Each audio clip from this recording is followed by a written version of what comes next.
Hi friends, welcome to my terrace garden. ಇವತ್ತು ಆಲೂಗೆಡ್ಡೆ harvest ಮಾಡೋದು ನೋಡ್ತಾ ಇದ್ದೀರಾ ನೀವು. ಇದನ್ನು ಹಾಕಿ 2.5 ತಿಂಗಳಾಯಿತು. ಆಲೂಗೆಡ್ಡೆ ಮನೆಯಲ್ಲಿ ಮೊಳಕೆ ಬಂದಿತ್ತು. ಆ ಮೊಳಕೆನ ತೊಗೊಂಬಂದು ನೆಟ್ಟಿದ್ದೆ. ಈಗ ಅದು ಗಿಡ ಎಲ್ಲ ಒಣಗಿ ಆಲೂಗೆಡ್ಡೆ ಬಿಟ್ಟಿದೆ ನೋಡಿ ನೀವೇ.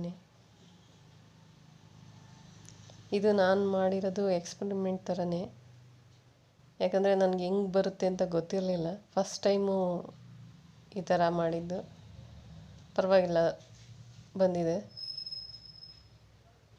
ನೆಕ್ಸ್ಟ್ ಟೈಮ್ ಮಾಡುವಾಗ ಕ್ಲೀನಾಗಿ ಇನ್ನೂ ಚೆನ್ನಾಗಿ ಮಾಡ್ಬೋದು, ಇನ್ನೂ ಜಾಸ್ತಿ ಬರುತ್ತೆ. ಇದನ್ನು ಒಂದು ವೇಸ್ಟ್ ಡಬ್ಬಲ್ಲಿ ಹಾಕಿದ್ದೀನಿ. ಗೊಬ್ಬರ, ಮಣ್ಣು, ತೆಂಗಿನದು ನಾರು ಇಷ್ಟು ಹಾಕಿ ಪಾಟ್ ಮಿಕ್ಸ್ಗೆ ಆಲೂಗೆಡ್ಡೆ ಹಾಕಿದ್ದೆ ನಾನು.